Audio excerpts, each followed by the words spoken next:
He's Mike Sando. You can follow him on X at Sando, Sando, NFL. Mike, great to have you back with us. We appreciate it. How you doing, Mike?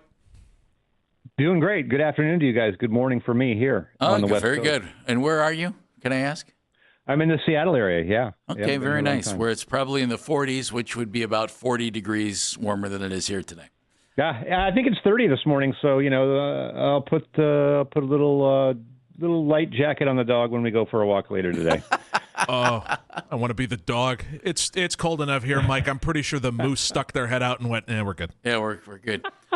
Might need to make it a raincoat for the dog. You are in Seattle anyway. That's right. Mike's Pick Six column that comes out on The Athletic every Monday is must read for football fans around the country, and you should do that. You intrigued us, Mike, as you have in the past, with this note that you had in your Pick Six column.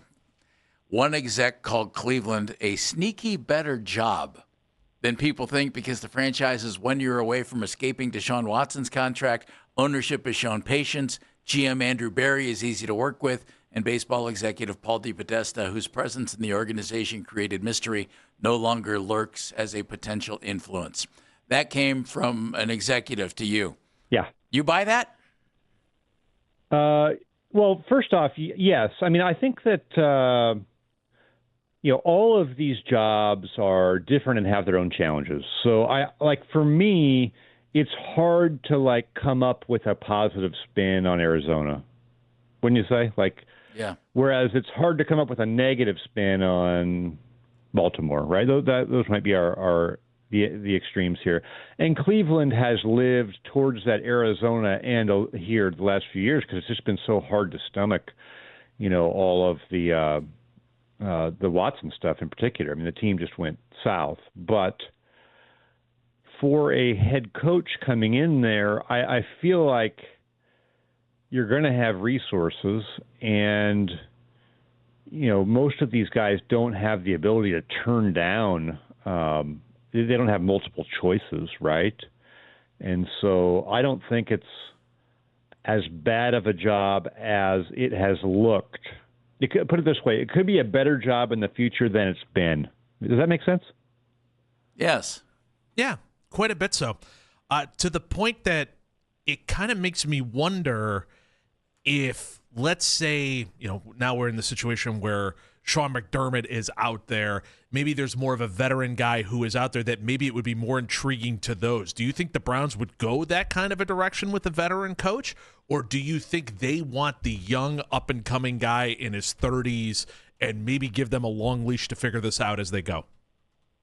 See, I have kind of put them in the liking the younger guys that they can control a little bit, and that's not just unique to Cleveland. That's just typical for places. So, but the other part of it is, I was actually looking at the list of, people they've talked to, and I was going to put down where they went to college because it just seems like they're so into the Ivy League-ish type stuff. We've kind of joked about it, but I was kind of looking at obviously Jim Schwartz goes into that veteran bucket. I think do you guys feel like he would be somebody they would actually hire just based on your feel? You've seen him every Friday or whatever when he does his weekly stuff. Because the thing I've felt like is Kevin Stefanski was a prisoner of war. You couldn't crack him. They could safely put him out there in front of the media every week, and you couldn't get him to say a bad word about anybody. Wasn't that true? Oh, that was very true. It was unbelievable, Mike. To me, it's unbelievable. I felt like you could not get. It was so unflappable that I almost admired it. It was how do you do this? White House press secretaries are not that unflappable. And they needed it because of all the crap that he was the protection for everything that was under the surface, right? No one, all the bullets, he just took them and never died. He just take another one. Yep, got another bullet. Yep, not phased. That doesn't hurt. Yep, you just cut my arm off. Doesn't hurt. Sorry, not bleeding. You can't do it. And not bleeding. I feel like we're doing the Black Knight of Monty Python over here. I'm invincible. Monty Python, 'tis but a flesh wound, and it was just so what do they, I think they loved Stefanski, not just for that, but for, he's obviously a smart guy and, could talk their language. And so when I look at some of these guys, obviously, Schwartz is a super sharp guy. He's also, though, his own guy. And I don't think he's necessarily the easiest guy, right? So is that going to be your partner who's going to necessarily always defer the way it seemed like Stefanski did? If that's what we're looking for, I don't know. Where did Mike McDaniel's a Yale guy? Do they like that? Maybe too quirky, right? and he says things. He says things, and he doesn't even know what he's going to say. It's just all kind of fun. That doesn't sound like, exactly what they're looking for. So, some of the, Todd Monken, they have a second interview with him. Todd Monken watched his interview after he got fired. I mean, that was as off the cuff and just like as un-Stefanski-like as you can get. He said more in one podcast than Stefanski said during his tenure as Browns coach. What's an opinion that Stefanski ever gave as coach? You got one? Yeah. To me, one of the most telling things he said was in one of his last press conferences, and it made us all think, well, okay he knows something. And it was when he was asked about David Njoku. And somebody said, did David not like you? It seemed like, and he said, no, and he always called him Dave. Everybody calls him David, but Kevin called him Dave. And he said, everybody thought that, and, Dave wasn't maybe sure at the beginning, but it's because I told Dave the truth. And I thought, well, now there's something. Kevin gave us something there. That's great. Yeah. Yeah, I actually think that Stefanski, I bet you Stefanski's probably a better coach. The truth's in between his start and finish, right? But in terms of just looking at what they're going to like, we only have to go on sort of what we think about who's doing the hiring, what they would be comfortable with, and what they've had in the past. And so I maybe they go outside of that. They always could, but that's why I was asking about Schwartz. Like, do you feel like they're super comfortable with him? He's certainly good with the defense. Good question. Yeah. We're trying to figure that one out, Mike. Right, and it's sounding like from reporting and all that stuff along the way that even if they bring in one of these younger guys, they're going to politely ask them to bring in Jim Schwartz as well. Do you think that's a setup that could possibly work, and especially for a guy like Jim Schwartz? And would he even want to stay? I do. Right. No, I do. I think, if you're going to go, I really believe that's kind of a model when you go with, if you're going to go with a younger offensive guy, let's just say, obviously if they go with a defensive guy, you're not going to have Schwartz. So we're assuming it's a younger offensive guy who's a little bit more pliable to the, working with the front office and is going to come in and just say, this is how we did it in Green Bay, like Mike McCarthy, right? They're not looking for that probably. So then the model then is to have the head coach of the defense, right? I think that when Sean McVay came in, he was, 17 years old, hired as coach of the Rams. They bring in Wade Phillips, who's 104. And it's like, hey, Wade, you coach the defense. Wade Phillips was coaching in the NFL in 1975. Sean McVay wasn't born, okay? So that is a way to do it and then not have to worry about it. It's sort of like the support system needs to be larger for the guy who's learning on the job. So you can't have him you can't put a bunch of super young guys under him. I think Arizona did that with Jonathan Gannon, young coach, and then they had super young coordinators, guys that were 30 years old. That's, to me, a harder lift, a heavier lift. Do you like guys, and Mike Sando joining us from The Athletic. You can follow him on X at Sando, Sando, NFL. And, of course, his Pick Six column coming out on The Athletic on Mondays. Make sure you read it. Do you like guys second time around? Do you think they learned something or have they been exposed? Well, it depends. You have to figure that out. I think the danger zone type of move is, hey, Adam Gase was with Miami. There were some ups and downs. And then you hire him to the Jets, the hardest job in the league, with 5 minutes to reflect in between. That's the failure zone, okay?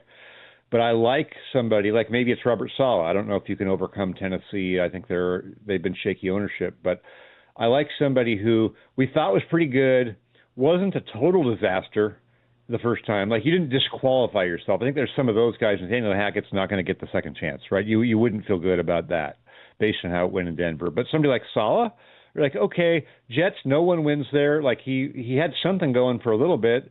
Now he goes back, Kyle Shanahan a year or two, whatever it was, a year maybe, and then maybe he's ready. Like, I like that type of a thing. And I thought when we saw Steve Bisciotti, the owner of the Ravens, talk, he's like, hey, you guys are all going to, you guys may laugh at us when we hire some guy who was 30 and 38 in his first job, but a lot of these guys take tough jobs. He's like, we don't have a tough job. So I think you have to decide how tough is the Cleveland job, partly, but to go for that second guy, the guy that takes discipline and takes a little bit of a thicker skin for the owner, to know you're going to take some barbs. People are going to say, this guy failed, right? Can he succeed here? And I'm totally fine with it, but you still have to have a decent enough organization to support him. And I think what the executive was saying about the Browns was, they might have, it might be better for the next guy coming in than you think. Mike Sando joining us on the Make It Right Call Kyle Wright hotline. Read him at the NFL. Of course, the Pick Six column, always a great read every single Monday. Do you see a future with Shedeur Sanders as the Browns quarterback? Well, I see him as a Browns quarterback, possibly. I don't know that you saw enough, or certainly a new coach coming in isn't going to be made to commit to Shedeur Sanders, but I could definitely see a development plan or having him on the roster and trying to go with him. I just think you need more options. You think Deshaun Watson plays in the National Football League in 2028? 2027 maybe? I'm going to lean towards no. Okay. I just don't think he's shown enough for people to want to take on that the negativity that's going to come in your market, your organization, when everyone relitigates all the garbage, stuff that made him unattractive. What do you make of 10 coaching openings in the NFL when this was all said and done? At least it seems, I don't know, we got one more week left, so Lord knows who will blow up next. But what do you make of the third of the league deciding to upload their roster or their coaching staff? Well, I think usually the average is 7. And I think the big difference this year was we saw the Tomlins, Harbaugh, and McDermott. Those are the rare ones. I think the other ones, I think it was a fairly normal year. And then we had those, which are like, okay, when is time up, right? Those were all jobs that before the year, you could see a way that these guys possibly, one of them could be out, but the odds of all three of them, to me, that's what really inflated it. There are still 6 jobs available. If you're a coach, which ones are the most attractive? Has the Bills job jumped up to the top of the list? Is it still the Ravens? How about the Steelers, Browns? What do you think? I think it's the Bills and then the Ravens. And I think the Steelers, we've given the benefit of the doubt for years, but, to me, that's a little bit more qualified. I wrote about that too, that who are they? They have lost a lot over the years from from Dan Rooney to Kevin Colbert, obviously Ben Roethlisberger, now Tomlin. And I think they have to now prove themselves that they're still the Steelers they used to be. I think the Giants ran into this 20 years ago when they switched ownership from Wellington Mara to John Mara, and then pretty soon Tom Coughlin's gone and Eli Manning's gone, and now you're having 4 coaches in 10 years near the Jets. So Steelers, to me, I don't think are that necessarily, but they have lost enough that I think they've got to prove it. So that's still probably an iconic job that only 3 guys have had it in 55 years. It's the Steelers, a great fan base, a great market. So I would put them up high, probably after Baltimore and Buffalo. And then at the bottom, I think you've just got to I put Cleveland's probably in the middle. And then I just, to me, Arizona, the Raiders, Titans, good luck to you. Intrigued by the Saleh hire. I think that's a pretty good hire for Tennessee. Yeah, I do too.